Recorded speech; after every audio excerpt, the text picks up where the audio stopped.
유아! 반갑습니다. UX 여러분들. 우리 다시 GBS를 위해서 만나게 되었네요.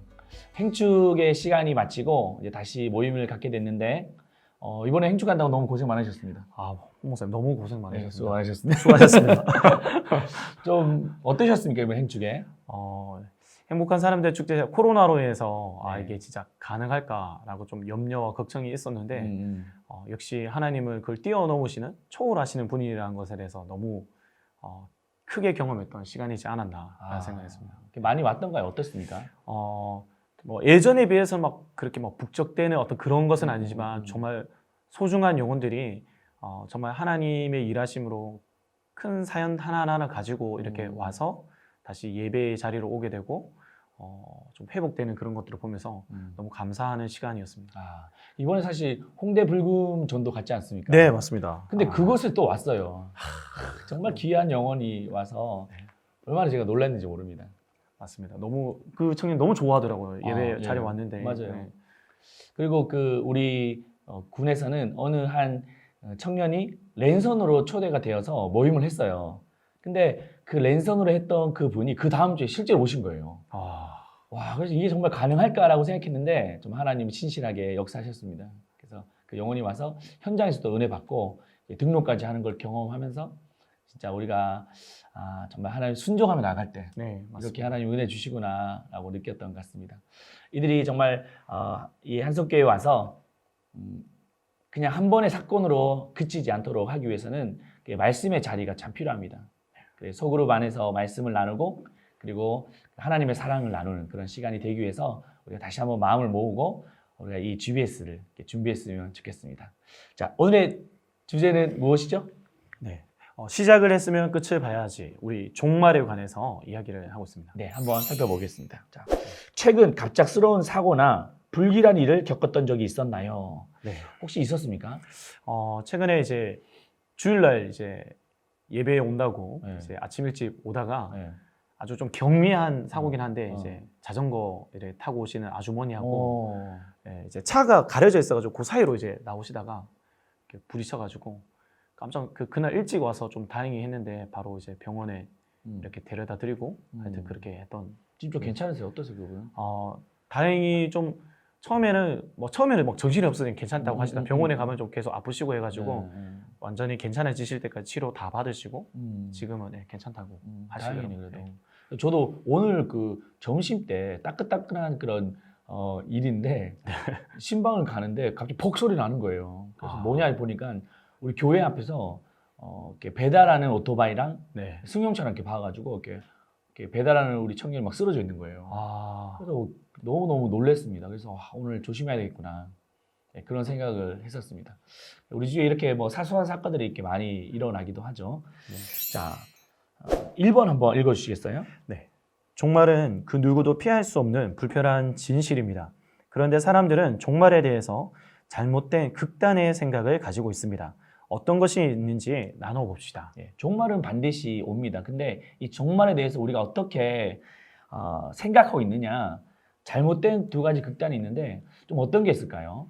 네, 첫 번째는 이제 그 종말의 그 때와 시기를 자기가 알고 있다고 하는 시한부 종말론자들이 있다고 할 수 있습니다. 지가 뭔데 어떻게 그걸 알겠습니까? 네, 예수님도 하나님밖에 모른다고 아버지밖에 모른다고 했는데 자기가 알고 있다고 직통 계시 같은 거 받아가지고 정확한 때와 시간을 안다라는 거죠. 예전에 그 다미선교회 아십니까? 네, 알고 있습니다. 그 다미선교회가 어떤 정확한 날짜를 정해놓은 거예요. 그래서 뭐 맨날 매월 며칠 뭐 이렇게 해서 예수님 오신다 해가지고 전 재산을 다 그 사이비 종교단체에 막 기부하게 하고 그 교주는 막 도망가 버리고 이랬던 일도 있었잖아요. 네, 맞습니다. 그게 막 흰 옷을 입고 맞아요. 다 준비를 했는데 12시에 온다고 했는데 12시에 안 오니까 3시간 연기됐다고 했는데 연기됐다 왔습니까? 연기되는 그 말을 하고 그때 바로 교주들은 몰래 빠져나갔더라고요. 이게 계획적이었네, 완전. 밤새도록 기다렸는데 안 왔다고. 그래서 결국 경찰들이 정리하고 했던 그 사건이 있습니다. 그때 모르고 있던 그 신도들은 그냥 한국은행에서 막 돈 뿌리고 막 이랬던 사건도 기억나는 것 같습니다. 자, 또 다른 어떤 극단이 있죠. 네. 어떤 게 있습니까? 두 번째 극단은 이제 종말이 이제는 오지 않는다. 네. 말만 있고 실제적으로 그것을 일어나지 않는다고 음. 생각하는 극단이 있을 수 있습니다. 그럴 수 있겠죠. 뭐 2000년 전에 예수님 막 네. 종말에 대해서 말씀하셨는데 그때도 안 왔고 또 어제도 안 왔고 오늘도 아무 일 없는 거예요. 그러니까 내일도 아무 일이 없을 것이다. 네. 그렇게 말하기도 하는 사람도 있습니다. 자, 2번. 성경은 종말을 곧 올 것이라고 임박성을 말하지만 정확한 시간과 날짜를 말하고 있지 않습니다. 그 이유는 무엇이라고 생각하나요? 네. 그 예수님께 종말에 대해서 말씀하실 때, 야, 맨날 매달 며칠 온다라고 말씀하셨으면 네. 이렇게 우리가 좀 뭔가 이렇게 준비하고 대비할 것인데 이렇게 뭐 정확하게 날짜를 말씀하지 않으니까 네. 우리 답답할 때도 많은 거예요, 그죠? 네. 근데 왜 그렇게 날짜를 말씀하지 않으셨을까요? 저는 저 개인적인 생각에는 하나님이 우리를 너무 사랑하셔서 또 우리에게 그 자유 의지라는 걸 주시면서 인격적인 어떤 하나님과 관계를 위해서는 아무래도 우리 인간의 죄성 때문에 하나님께서 그렇게 하시지 않았을까. 만약에 그 때와 시기를 알려주면 그 전에만 딱 하고 있다가 저희가 뭐 시험 네. 기간이 이렇게 딱 시험 날짜가 정해지면 이제 벼락시기처럼 그때 네. 대해서만 막 한다든지 네. 아니면 아예 포기하는 자들이 생기잖아요. 네, 막, 그렇죠. 이제 시험 얼마 남았는데 맞다. 도저히 못하겠다. 네. 그냥 그처럼 양극단으로 이렇게 가는 것을 하나님께서는 우리에게 막고 소망을 주시기 위해서 그 시기는 나에게 달려있어요. 너는 지금 하루하루 주어진 시간을 최선을 다해서 나와 함께 하자고 말씀하시고자 하기 위해서 그렇게 하지 않았을까 저는 그렇게 네. 생각합니다. 좀 안일하게 좀 신앙생활 하지 않겠나. 네. 그래서 만약에 내일 예수님 오신다고 딱 날짜를 정해 놓으셨으면 오늘까지는 완전 막 온갖 타락을 다 죄를 다 저지르고 저녁에 딱 1분 전에 막 네. 회개하고 이러면 얼마나 신앙이 안일하겠습니까? 그런 걸 이제 네. 좀 경계하기 위해서 하지 않았나. 또 이런 경우가 있을 수 있죠. 신앙의 옥석을 가리기 위한 것입니다. 네. 지금은 어떻게 보면 모르겠지만 반드시 그 종말이 이렇게 왔을 때 진짜와 가짜를 구별해내는 것. 신앙의 옥석을 가리기 위한 거. 그 우리가 잘 아는 10명의 처녀가 네. 혼인잔치에 참여할 때 5명은 기름을 준비했는데 5명은 준비하지 않았잖아요. 그죠? 네, 맞습니다. 그래서 결국에 옥석이 갈라진 것이죠. 우리의 신앙도 이제 옥석을 가리기 위해서 주님 그 언젠지는 모르지만 그때를 말씀하지 않으시고 갑자기 오신다. 네. 도적같이 오신다. 그렇게 말씀하셨던 것입니다. 그래서 우리는 잘 준비해야 될 것입니다. 네, 3번 이것이죠. 종말은 정확한 시간과 날짜는 알 수 없지만 징후가 반드시 나타납니다. 성경에서 말하는 종말의 징후는 무엇인지 찾아봅시다. 네, 한번 찾아보겠습니다. 첫 번째, 마태복음 24장 24절입니다. 거짓 그리스도들과 거짓 선지자들이 일어나 큰 표적과 기사를 보여 할 수만 있으면 택하신 자들도 미혹하리라. 이건 뭘 말하죠? 네, 이제 요즘에 흔히 뭐 이단, 자기가 예수님이다, 재림 예수다, 보혜사 성령이다라고 말하는 그러한 잘못된 거짓 선지자들, 네. 거짓 예수님, 네, 가짜가 나타납니다. 적 그리스도라고 말하기도 하고요. 가 그리스도, 가짜 그리스도, 또 이단 이렇게 말할 수 있겠죠. 두 번째는 어떤 게 있습니까? 네, 말씀 마태복음 24장 7절에서 8절인데요. 민족이 민족을, 나라가 나라를 대적하여 일어나겠고 곳곳에 기근과 지진이 있으리니 이 모든 것이 재난의 시작이니라. 네, 보면 이 전쟁과 자연재해, 네. 이게 이 세상에 이 전쟁이 점점점 발생하게 되고 요즘 뭐 기근과 지진이라고 하는 것은 자연재해인데 네.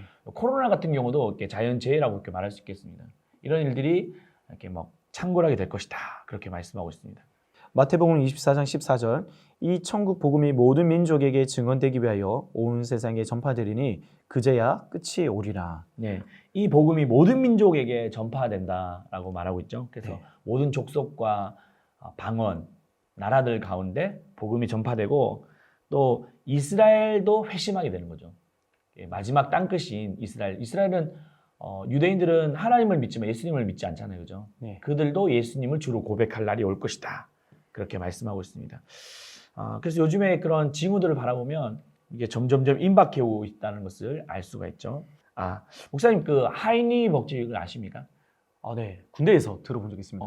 어떤 거죠, 이게? 네, 군대에서 뭐 안전 그 어떤 큰 사고가 일어나는 데 있어서는 그만한 뭐 작은 네. 사건들, 경미한 사건들이라든지 아니면 그리고 그러한 징후들이 이미 많이 있었는데 그걸 무시할 때 아주 큰 사건들이 생긴다는 그런 이야기. 맞습니다. 네. 예, 1대 29대 300대의 법칙이라고 하는 말인데 미국의 하인리라고 하는 그 보험 설계사가 이걸 이렇게 뭐랄까 조사를 하면서 네. 이론을 만들어낸 거예요. 그래서 어떤 큰 하나의 사건이 생기기 전에는 한 29개의 어떤 작은 사건들이 발생을 이미 했다는 겁니다. 근데 그 전에는 300건의 그런 사고가 일어날 수 있는 가능성이 드러났던 것이죠. 그래서 그런 것들로 인해서 한 번에 오지 않고 300번의 그런 가능성 있는 것에 노출이 되고 다음에 29번의 경미한 사고가 있고 그리고 한 번에 크게 터진다는 거죠. 이번에 세월호 같은 경우도 그 전에부터 미리 그런 조짐이 있었대요. 네. 근데도 그걸 무시하고 안전 불감증이 있다가 결국에는 이렇게 사고를 맞이하게 된 것이죠. 이런 종말에 관한 이 징후들도 우리가 주위에서 많이 이렇게 보게 되죠. 네, 이걸 볼 때 맞습니다. 우리가 경미하게 그냥 넘기고 쉽게 생각하면 안 된다는 겁니다. 이런 모든 과정이 이제 예수님이 종말이 임박했구나라고 하는 그 경종을 울리는 그런 계기가 되어야 될 것이죠. 4번 읽겠습니다. 종말의 징후를 말하면 과거도 있었고 예수님 당시에도 있었지만 아직 종말이 오지 않았다. 그러므로 종말을 믿을 것이 못 된다라고 말하는 사람들이 있습니다. 종말의 교리는 신자들을 겁박하기 위한 수단일까요? 당신의 종말의 견해는 어떤 것인지 나눠봅시다. 겁박하기 위한 수단입니까? 겁박하기 위한 수단이라기보다는 하나님께서 어떻게 보면 우리와 더욱더 함께 하시기 위해서 특히나 이제 하나님께서 우리와 더 교제하시기 위해서 이제 그 심판의 때를 정해뒀을 때 우리의 마음속에 그 영적 긴장감을 가지고 하나님과 더 교제하는 일에 힘쓰기 때문에 우리가 복 주시려고 하시는 것이라고 저는 생각을. 그 말씀하니까 그 에녹이 생각나네요. 그렇죠? 네, 에녹. 에녹이 65세에 무드셀라를 낳지 않습니까? 네, 그 맞습니다. 무드셀라라고 하는 이름이 뭐죠? 하나님께서 심판하신다. 예, 네. 심판이라고 하는 어떤 사고가 있었는지 모르겠지만 그 아들의 이름을 놓을 때 그 심판이라고 했을 때 뭔가 사건이 있었겠죠. 근데 그 이후로부터 300년 동안 하나님과 동행했다라고 말해주지 않습니까? 네. 그 계기가 오히려 하나님과 더 깊이 교제하는 그런 시간이 되었다 이렇게 말하고 있죠. 근데 이런 종말론에 대해서 말할 때 우리가 좀 이렇게 이해해야 될 것이 뭐냐면 종말은 두 가지가 있습니다. 첫 번째는 우주적인 종말이에요. 이 마지막 때가 되면 이제 하늘과 땅이 통일되고 예수님이 재림하시고 의인을 축복하시고 악인을 심판하실 우주적인 종말이 있습니다. 근데 그것만 있는 것이 아니라 개인적인 종말도 있다는 거예요. 개인적인 종말은 어떤 겁니까? 개인의 이제 생을 마감하게 되는 자연사부터 네. 시작해서 질병이나 아니면 사고나 네. 여러 가지 그러한 전쟁이나 기근으로 인해서 고통당해서 죽게 되는 예. 그 심판. 맞습니다. 네. 그런 것들도 있을 때 우리가 내일을 우리가 장담할 수 없다는 거예요. 네, 맞습니다. 그래서 우리가 늘 종말이 우리 앞에 있다는 것을 의식을 가지고 우리가 늘 이렇게 경계하며 또 나의 모습을 돌아볼 수 있는 그런 계기가 돼야 되는 것이죠. 5번 한번 읽어주시겠습니까? 네, 종말의 때가 이르면 모든 자들이 최후의 심판을 받습니다. 그 심판에 따라 다른 결과가 주어집니다. 그 결과가 무엇인지 찾아봅시다. 네, 첫 번째는 불신자에 관한 결과 어떤 거면 전도서 12장 14절 하나님은 모든 행위와 모든 은밀한 일을 선악간에 심판하시리라. 불신자들에게는 영원한 그런 형벌들이 있다는 거예요. 네. 그 심판 이후에는 형벌이 있습니다. 신자에게 대한 결과는 어떤 것이 있습니까? 계시록 22장 4절에서 5절 말씀입니다. 한번 읽어주시겠습니까?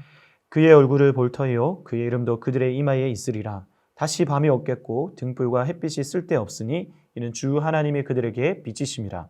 그들이 세세토록 왕 노릇 하리로다. 네, 예수님이 이제 재림하셔서 그 신자들을 어떻게 보면 영광스러운 그런 자리에 두게 하십니다. 이게 뭐냐면 영원한 생명, 영생의 축복을 주신다. 네. 그렇게 말씀하고 있죠. 영원토록 왕노릇하는 왕의 권세를 주시는 그 축복을 말씀하고 있습니다. 6번 한번 읽어보시겠습니까? 종말에 대한 신자의 자세는 분명히 해야 합니다. 한쪽으로 치우치지 않는 균형 있는 자세가 필요합니다. 종말에 대한 어떤 적용이 필요한지 찾아봅시다. 네, 우리가 종말은 양극단으로 치우치면 안 되듯이 이 적용에 있어서도 두 가지 적용이 필요한데 첫 번째는 미래적인 적용이 필요합니다. 그리고 두 번째는 현재적인 적용도 필요하다는 것이죠. 미래적인 적용은 어떤 게 있습니까? 한번 말씀 보겠습니다. 네, 오직 너희를 위하여 보물을 하늘에 쌓아두라. 거기는 좀이나 동록이 해하지 못하며 도둑이 구멍을 뚫지도 못하고 도둑질도 못하느니라. 네, 이게 무슨 말이죠? 네, 하나님의 나라는 네. 어느 누구도 뭐 이제 깨트리거나 뭐 패하거나 할 수 없는 그 네. 하늘 나라가 있다라는 것에 대해서 이야기하고 있습니다. 그래서 이 땅에서 그 보물을 이 땅에 쌓아두지 말고 하늘에 쌓아두라라고 하는 것은 이렇게 미래를 소망하라는 거예요. 이 땅의 삶에 너무 연연해서 이게 다인 것처럼 여기지 말고 정말 이 소망을 천국에 두고 미래에 둘 것을 이렇게 말씀하고 있습니다. 이 당시에 이 보면 로마의 핍박에 의해서 얼마나 많은 박해를 받았습니까? 네, 그래서 맞습니다. 막 두려워 떨고 있을 때 그래서 그 물질을 가지고 뭐 이 땅에서 그냥 다 그냥 쓰고 죽자라고 하는 사람들도 있었는데 그러지 말고 그 재물을 하늘에 쌓아두라 그렇게 말씀하고 있다는 것은 우리의 미래가 있음을 그 영원한 그 천국이 있음을 이렇게 바라보고 있다는 것을 말씀하고 있습니다. 네, 낙심하지 않을 이유가 또 그곳에는 눈물도 없고 고통도 없고 현재 지금 내 안에 그런 아픔과 그런 것이 있어도 결국에는 그 완성될 그 하나님의 나라 때문에 지금의 삶도 뭐 그것을 소망하면서 살기 때문에 기쁨을 잃어버리지 않는 것 같고 낙심하지 않는 것 같습니다. 네. 이 물질을 그래서 막 너무 막 가졌다고 해서 막 자기를 위해서 막 또 자기 주머니를 채우려고 막 움켜쥐려고 하면 안 되고 나누고 베풀면서 그 물질 하늘에 쌓아둘 것을 이렇게 말씀하고 있고 때로는 물질에 어떤 어려움이 있다고 해서 너무 막 주눅 들거나 낙심하지 말고 또 있는 안에서 감사하고 나눌 수 있는 것 그것이 바로 천국에 이 재물을 쌓아두고 소망을 두지 않나 그런 생각을 해봅니다. 두 번째는 현재적인 적용이 어떤 게 있습니까? 데살로니가후서 3장 11절에 12절인데요. 우리가 들은즉 너희 가운데 게으르게 행하여 도무지 일하지 아니하고 일을 만들기만 하는 자들이 있다 하니 이런 자들에게 우리가 명하고 주 예수 그리스도 안에서 권하기를 조용히 일어나 자기 양식을 먹으라 하노라. 네. 이렇게 말했던 그 배경이 뭘까요? 이제 곧 종말이 곧 온다고 하니까 네. 이제 아무 일을 할 필요가 없다. 음. 그 게으르게 행하는 사람 다 포기하고 자포자기 어차피 끝나니까 그런 자들한테 지금 다시 하루하루에 하나님 주신 그 일을 하여서 살아라고 권면하고 있는 내용이라고 하죠. 맞습니다. 이 종말론을 잘못 이해한 거예요. 그래서 이제 곧 예수님이 오시는데 뭐 이 땅의 삶이 뭐 필요가 있겠냐. 그래서 막 흥청망청 살자. 아니면 모든 뭐 직업이나 또 삶을 포기하고 이제는 이제 그 임박한 종말을 기다리자라고 자포자기하며 살았던 사람들도 있는 것이고 자기 삶에 게으르고 무책임하게 살았던 자들에 대해서 아니다. 우리 이 종말에 관한 분명한 이해는 지금 예수님이 오실 때 우리가 잘 준비되어 있는 것처럼 지금의 삶을 성실하게 최선을 다해 살아가자. 그렇게 말씀하고 있는 것입니다. 그래서 게으르지 말 것을 권면하고 있는 것이죠. 자, 그럼 적용을 한번 보시면 최근 일어난 일들 중에 종말의 징후는 어떤 것이 있는지를 좀 나눠봅시다. 좀 어떤 게 있을까요? 저는 뭐 가장 먼저 좀 드는 생각은 뭐 최근에 이제 그 뭐 코로나가 일어난 어떤 그런 사건도 그렇고 그거와 더불어서 저희는 막 한국에서는 신천지가 엄청나게 드러나지 않았습니까? 보니까 중국에서 오는 전능신교 뭐 이런 것도 요즘에 되게 유행하고 있다고 하는데 이런 거짓 선지자들이 일어나는 어떤 모습들 또 그 코로나 그런 상황들 징후들이지 않나 그런 생각. 그러니까 이런 걸 통해서 우리가 좀 경각심을 가지고 더 우리가 신앙이 깨어 있어야 될 것 같습니다. 그래서 이런 걸 우리가 주의하고 또 제가 아는 선교사님 얘기를 들어보니까 점점 지금 복음이 전 세계로 전파되고 있는데 지금 많이 복음의 문이 닫히고 있거든요. 닫히고 있는데 근데도 놀라운 것은 닫힌 상황 속에서 하나님 역사하신다는 거예요. 그래서 그 믿지 않는 종족과 민족 가운데 복음이 그래서 전파되고 있는 것을 이렇게 보고 참 이렇게 하나님이 하시는 일이구나라고 느꼈다 하더라고요. 그래서 우리가 지금 코로나의 상황이라서 또 선교의 문이 닫히고 있지만 그래도 복음이 지금 열방 가운데 전파되고 있다. 그래서 우리가 늘 깨어 있어야 될 것이라고 생각을 하게 됐습니다. 아멘. 자, 마지막 재림의 신앙을 가진 자들이 오늘 어떤 삶을 살아가야 할지 나눠봅시다. 어떤 삶을 살아야 되겠습니까? 저는 그 마르틴 루터가 한 네. 말인데요. 이게 뭐 보통 뭐 스피노자가 한 말로 많이 알고 있는데 음. 만약에 내일 지구가 지구의 종말이 온다 할지라도 나는 오늘 내 사과나무 한 그루를 심겠다 하는 네. 그 말이거든요. 그러니까 당장에 그 종말이 온다고 할지라도 하루하루 주어진 그 일에 대해서 그리스도인이라고 한다면 주어진 그 사명감을 가지고 최선을 다해서 사는 것, 이것이 우리 삶에 주어진 것이라고 생각하는데, 저는 뭐 청년부 이 한성교회로 부름 받았기 때문에 뭐 나중에 대해서 뭔가를 이룬다든가 뭐 그런 게 아니라 지금의 사실 주어진 그 환경 가운데 최선을 네. 다하는 게 가장 중요하지 않나. 음. 오늘 하루하루 한다고 해서 뭐 잘 변화되는 것이 없는 것 같고, 그런다 할지라도 하나님 마지막 때를 정말 생각하면서 최선을 다해 살 때 그것이 하나님 기뻐하시는 삶이 되고 또 하나님 오셨을 때 부끄럽지 않은 삶이 되지 않을까 생각합니다. 네, 맞습니다. 저는 좀 규모 있는 삶을 살면 좋겠다 그런 생각이 들었습니다. 마지막 때가 이르러서 우리가 게으르지 않고 내 삶에서 정말 해야 될 것과 하지 말아야 될 것, 또 우선순위가 뭔지를 딱 정하고 그 일들에 좀 매진할 수 있는 그런 사람이 됐으면 좋겠는데, 특별히 뭐 관계적인 면에서도 그리고 사역적인 면에서도 가정에 있어서도 이런 것들을 좀 잘 규모를 갖추고 또 우선순위를 잘 정해서 정말 주님 오실 때 내가 부끄럽지 않게 설 수 있도록 잘 준비해야 되겠다 그런 생각을 하게 되었습니다. 우리 뉴엑치 여러분들도 우리가 지금 있는 그 상황 속에서 주님이 오실 때 그때도 우리가 허둥지둥 우왕좌왕하지 않고 정말 부끄럽지 않게 주님 앞에 설 수 있도록 우리가 잘 종말을 준비하고 오늘을 최선을 다해 살아가는 우리 뉴엑치가 되었으면 좋겠습니다. 우리 뉴엑치 여러분들에게 한마디 하고 마치겠습니다. 네, 이제 시작이 있으니까 끝이 있는 것처럼 네. 우리는 항상 그 끝을 아는, 정답을 아는 사람들의 삶은 의롭다고 생각하는데 우리 그리스도인들의 그런 담대함이 저와 여러분들한테 늘 있기를 축복하겠습니다. 아멘. 자, 우리 뉴엑치 여러분들 그렇게 살기를 소망하며 뉴엑치 여러분들 유바!